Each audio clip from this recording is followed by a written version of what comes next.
Thank you very much. Good evening. Thank you, Abdullah, for an excellent and challenging speech. Ladies and gentlemen, good evening. When in search of trade, we reached the end of land and saw in front of us only water, we didn't turn back. We didn't go home. We used the greatest gift which has been given to us, our intelligence, and we built the boat.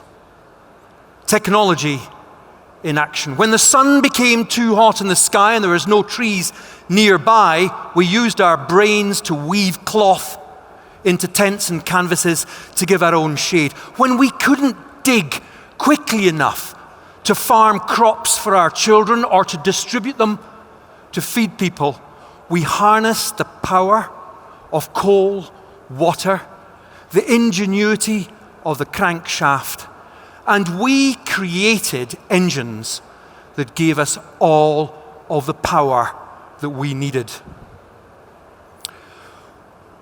We have been using technology for millennia, and we've been using technology to multiply the power of our strength and our endurance and our physical speed. But today's problems are not about physical power or physical speed or physical endurance. We don't need more trucks and engines. Think of the modern trader. If I manufacture goods, I have no problem in getting the raw materials and shipping the goods to where they need to go. I have plenty of power. But today, I need to think about the needs and the desires, not of a few hundred customers in my town, but millions of customers across the globe. Thousands of suppliers with different currencies and different laws, transacting in different time zones, all of the time being concerned about the impact my business is having on the environment. I don't need technology to give me more physical strength. I now need technology to help expand my mind and my brain. We are truly living in the information age. Now, we are already some decades into the age, and we can start to see what are the characteristics of leaders within the information age. And we see the leaders treat information and its parents, data, as if it were gold. The leaders in the information age around the world are collecting data carefully and assiduously wherever it can be recorded. And then they curate that data. They manage that information in such a way that it can be retrieved quickly when needed by those who need it. And they think carefully about that. The leaders around the globe in the information age keep their information secure. It is as gold. It is as gold to them, and it could be as gold to those who wish to do ill. And so it must be kept secure. Very often, the data and the information actually belongs to somebody else. And there is therefore an even greater responsibility to ensure it is entirely secure, free from any possible breach, free from any possible exposure. But the leaders of the information age do one more thing. They sift this information. They sift it continuously, again and again. And when more data arrives, they sift again. They use machine intelligence and analytics to sift and sift, looking for patterns patterns of behavior that resulted in an outcome. What went in, what came out. Is this pattern appearing again and again? Because in the shadows of the recent past lie the best decisions for the near future. If we can use patterns from the past and in our data to make a better decision and a better prediction, will this product or that product be better? Would this country or that country to expand in be better? Would this supplier or that supplier be better? Every time we make a better decision, we save time, effort, and money, which would have been wasted on a bad decision. In data to information, patterns, decisions, prediction, and the reduction of waste. Oracle is one of the oldest children of Silicon Valley. I would love to say one of the wisest, but perhaps at least somewhat of experienced children of Silicon Valley. We've been working for 47 years with organizations, helping them collect, curate, and sift informations. We've been working with organizations around the globe, innovative organizations, leaders in the management and understanding of information data. Leaders like Saudi Arabian Railways, who are using and collecting information to improve the ticketing and travel experience across the kingdom. We've been working with companies like Zamel, leaders in that most exciting industry sector, construction. The construction sector is undergoing the most seismic changes owing to digital technology. Every step of the chain, from the concept of a construction to placing the bricks in the wall, possibly using robotic automation, every step will be digitized. We're working with Zamel and also the Ministry of Municipal Rural Affairs, working together with them, understanding their information, again, to spot patterns where we can improve processes and efficiency and save time, and therefore put that to more innovative opportunities. This is happening today within your organizations. Is it easy? After 47 years, what do you think, Oracle? Is it simple? Can we turn the switch on digital transformation? Can we embrace everything we've seen tomorrow and just make it all happen? Of course, it's not that simple. These are sophisticated endeavors with great potential returns. We must seek those with foresight, those with fortitude, but above all, what we need in order to succeed in this information age is partnership. That is the biggest learning of 47 years in information technology. Partnerships. Oracle applauds MCIT and the LEAP initiative.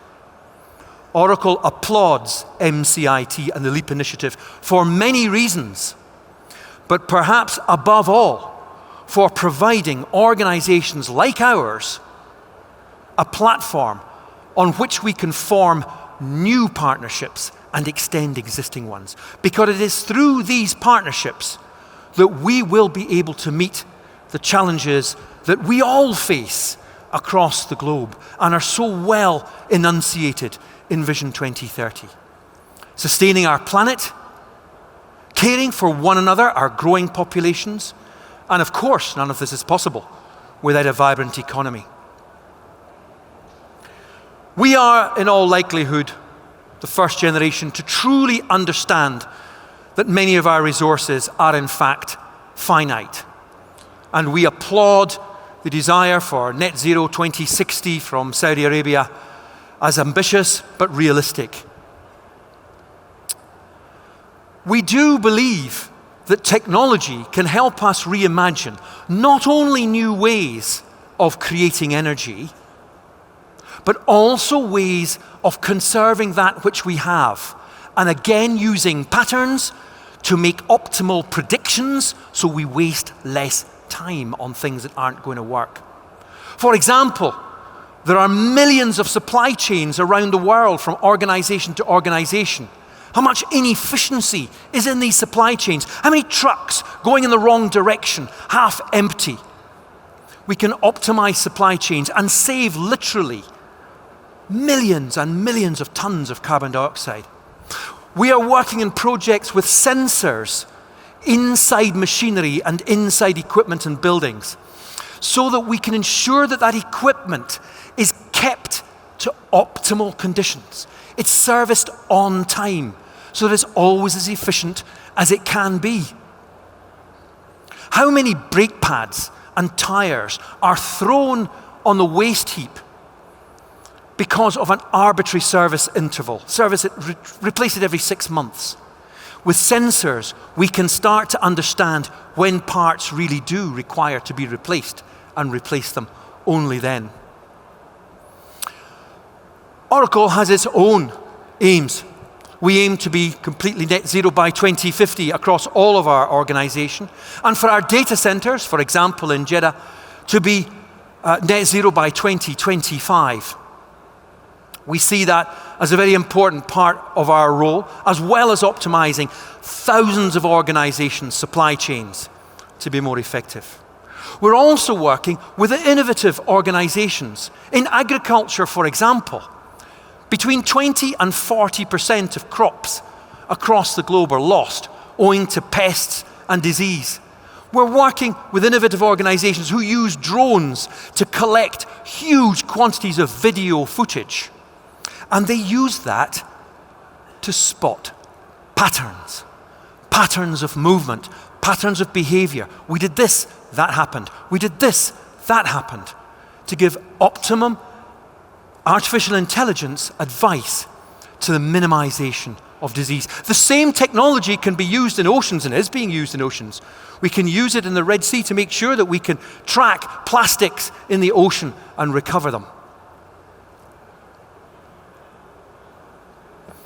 Many years ago, in the distant, native to me highlands of Scotland, my beloved sister-in-law was struck by a dreadful disease. The local tiny hospital, with only one doctor in it, struggled to understand what the disease was and therefore how to offer a cure. The disease was progressing so quickly we couldn't take her to a larger hospital, and anyway it was a long way away. My wife and I visited her, distraught. But we were most saddened by the fact that the doctor was not by her bedside. The doctor was almost nowhere to be seen. But we needn't have worried, because even those many years ago, the doctor was hunched over a computer screen. He was in touch with specialists from every corner of the globe, and he was sifting patterns of data, of symptoms, seeing if they would match the symptoms of my sister-in-law, and therefore enable him to suggest an outcome and a cure. He did so.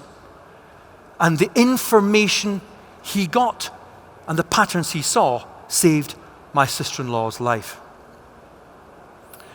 In Oracle, we're working with the Tony Blair Institute for Global Change to try and bring technology to help not just individuals, but entire populations with therapeutic record systems, medical record systems, and vaccination record systems being offered philanthropically across the globe. A healthcare management system which began in use in the United States for the COVID vaccination program there has been offered to many other countries. Any leader will tell you you must always remain one step ahead of your opponent. It has never been more true than with our opponent of today, COVID-19. We find ourselves now in a situation where it is essential that we identify new variants when they occur as quickly as possible. Whether they occur in the fields of England or the deserts of Southern California, the faster we see the emergence of a variant, the more quickly we can begin the process of manufacturing vaccines against it, and if necessary, take public health action in the restriction of movements. We need early warning radar to be able to identify the emergence of variants. We're delighted to be using our technology in conjunction with the University of Oxford and many other researchers to have created a global pathogen analysis system. This conducts the electronic jigsaw, the digital jigsaw of genome sequencing and variant identification, using cloud technology in minutes when it used to take weeks. Through this capability is the possibility of an early warning variant detection system. None of these aspirational concepts of better healthcare for all and a more sustainable planet would be possible without a vibrant economy. And we, after 47 years in the business, believe that information technology has a huge role to play in enabling vibrant economies. We praise and applaud the Vision 2030 and its stress on vibrant economies. We would like to take part in all sectors, and I hope that we do, but perhaps just in 1 minute closing, I could mention one sector that I'm particularly close to. I am very keen indeed to bring my family to Saudi Arabia in the coming weeks and explore the tourism opportunities. And we've been working closely with the Tourism Board. Again, they've been using our software as a service, platform as a service, integration as a service, in order to try and ensure that all of their processes are as smooth as possible for forthcoming visitors such as me. And we're working with Saudi Ground Services, an organization, of course, that makes sure that once I'm here, I'll be able to move as smoothly from one place to the other as possible. I hope in these few minutes, I've given you a glimpse into the work that we, one of the oldest children of Silicon Valley, have been doing, partly around the world, but a lot here in the kingdom also. We are committed to making every partnership a success and investing to ensure that it is. In Saudi Arabia, we have already invested in a major data center in Jeddah, which has been active for 2 years, providing computer power, and a second one to be made available as part of the NEOM project. Perhaps more importantly, however, and very close to my heart, we're engaged in the most crucial of activities for the future: the training and enablement of the future workforce. I'm seriously excited about supporting the next wave of the Saudi workforce and entrepreneurs through collaborations, already with leading organizations, workforce development and trainings, youth readiness programs with MISC, Ocean X, and other educational institutions. If you aspire to a career within the information sector, I advise you please visit the Oracle booth. Come and talk to us about careers in that arena. This kingdom has a long history of exploration and travel, and venerable history. As any explorer will know, of all the things you must remember to take along, the most important is a partner, a colleague, preferably one who has perhaps traveled part of this road before, perhaps one who is at least familiar with this kind of terrain, but most importantly, a partner who will stick through thick and thin. Ladies and gentlemen, it is Oracle's corporation and our great pleasure and our humble honor to look forward to partnering with the Kingdom of Saudi Arabia in its most exciting of journeys into the future. Thank you very much for your kind attention.